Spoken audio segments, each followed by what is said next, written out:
Yan, good morning. Sa mapagpalang araw. Nagbalik alindog na ba ang lahat? Oh my Yan, kung hindi pa, God! umpisahan nyo na mga boss.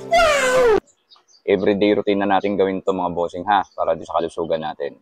Kasi hindi na tayo bumabata. Patungo na tayo sa pagtanda. Kaya kahit papano, iwasan na natin yung mga habit natin na hindi magaganda. Lalong-lalo na mga bossing, yung mga inaabuso natin, yung sarili natin. Sa mga bisyo, yan, pag-inom ng alak, paninigarilyo, yan, o kahit mga droga pa. Kaya kailangan kahit papano, bigyan din natin yung sarili natin ng pagkakataon para makapagbago. Ayan. Hindi lang naman puro bisyo kasi mahirap 'yan mga bossing. Tumatanda na tayo, hindi na tayo pabata. Ayan. Kaya ako sa inyo, tigilan niyo na 'yan mga bossing. Ako simula nung nagkaroon ako ng pamilya, tinigilan ko na yung mga bisyo na 'yan. Iwas na ako sa mga ganyang paninigarilyo, pag-inom ng alak, 'yan. Focus na lang ako sa pamilya ko sa hanap buhay. Yan. Mas masarap yung ganun mga bossing. Yan.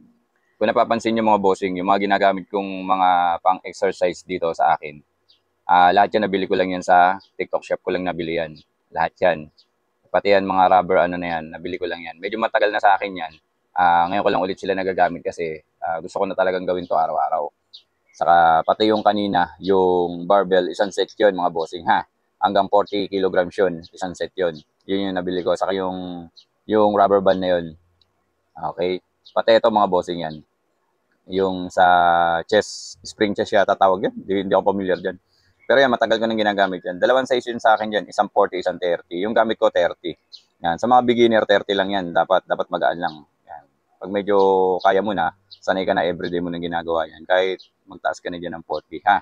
Pero suggestion ko lang, 30 lang muna kasi matigas talaga siya. Ayan.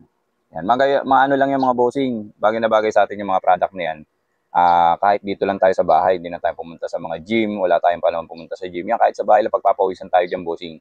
Tapos, i-alternate yung mga bossing, mag-jogging kayo. Kasi ganun na yung ginagawa ko. Yan, iwas bisyo.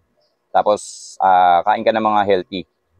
Iwasan nyo yung pagkain ng mga sobrang dami, matatamis, maalat. Tapos yung kanin, iwasan nyo ng konti yung kanin. Para kahit papano naman makontrol natin yung yung pagkain sa yung kalusugan natin. Yung pinababalik-balik ko yung paggamit na yung mga bossing. Kasi yan talaga ang gustong-gusto ko gamitin Kasi pakiramdam ko pag ginagamit ko siya, daman-dama ko yung pinaka-tama nung muscles. Kung saan tumatama. Yan, kagaya niya sa bicep. Ramdam na ramdam ko talaga May mga may mga kulay yan Bawat kulay kasi yung rubber band na yan, may mga bigat. May mga pressure siya. Kaya okay na okay siya. Pagka alam ko niyan, lima yung rubber band na yan, ha? Ayan. Kung gusto niyo rin yung mga gamit ko na yan, bossing, yung ginagamit ko, ha? May link ako niyan kahit sa TikTok shop ko, pa-share kayo. Or lalagay ko na lang dito sa, sa yellow basket natin, ha?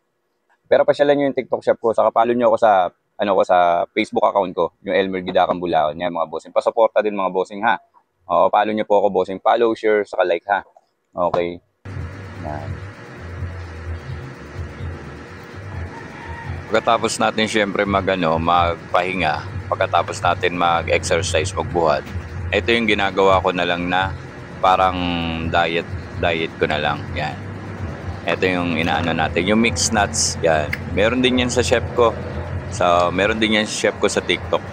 Kasi kagandahan nito mga bossing, mga healthy foods na lang yung mga titirahin natin. Kagaya mga ganyan, mga dry foods na mga may may mga berries, cherry, yan, mga nuts, yan, almond, yan ang kailangan.